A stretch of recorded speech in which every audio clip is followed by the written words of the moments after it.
স্বরচিত কবিতা পাঠ করছি। শিরোনাম একটি বিদ্রোহের কবিতা। অনেক দিন লেখা হয় না কোনো কবিতা। পারিপার্শ্বিক প্রেক্ষাপটের তাড়নায় নিয়েছিলাম ছুটি। নিজেকে অন্ধকার করে করেছিলাম শব্দহীন বন্দি। তবু বদ্ধ দ্বারে মনের ঘরে শব্দরা কুমড়ে কুমড়ে কাঁদে। মুক্তির জন্য নীরব রক্তবান করে এক অবিরত বর্ষ। তাই নিজেকে শক্ত করে মনের দরজা দিলাম খুলে। অনেক দিনের আবদ্ধ থাকা বর্ণমালাগুলো হুমড়ি খেয়ে একসাথে চেপে নিয়ে এলো মনের ফাঁক গলে বাইরে। ভাষাগুলো গুল্মলতার মতো আষ্টে পৃষ্ঠে গেল জড়িয়ে।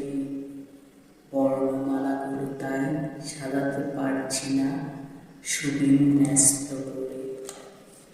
মনের ভাব রসগুলো একসাথে তুলছে বিদ্রোহের স্লোগান। কবিতার জন্মের ঠাঁই পেতে একে অন্যের সাথে করছে হানাহানি। তাই দেখে কলমটাও যেন বিদ্রোহের সুর লিখতে প্রস্তুত হল। সমাজের স্বেচ্ছাচারিতা আর দুর্নীতির ফাঁদ একসাথে রুদ্ধে বিদ্রোহের কালি নির্গত করছে কলম।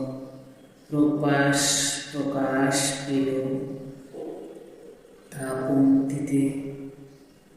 কলম পেল স্বাধীনতা, লিখল একটি বিদ্রোহের কবিতা। ভাগ রসগুলো বর্ণমালায় ঠাঁই পেল, নেচে উঠল ফুর্তিতে। প্রকাশ পেল সে কবিতা কোনো এক বইয়ের পাতায়।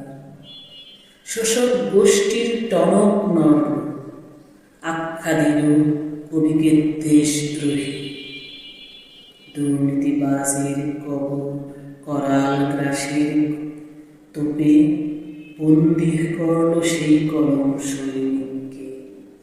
যে কবিতায় মিথ্যাকে মিথ্যা লেখার সাহস না পায়, এমন কবিতায় জাতির ভাগ্যে কি বা পুণ্য নিহিত রয়। হোক না সে নির্বাসিত এ জগতের জেলখানায় বন্দি, তবু বুকের তাজা রক্ত দিয়ে লিখতে হবে একটি কবিতা। জাতি পাবে সঠিক পথের দিশা। দেশ হবে সমুন্নত, কবিতা লেখা হবে।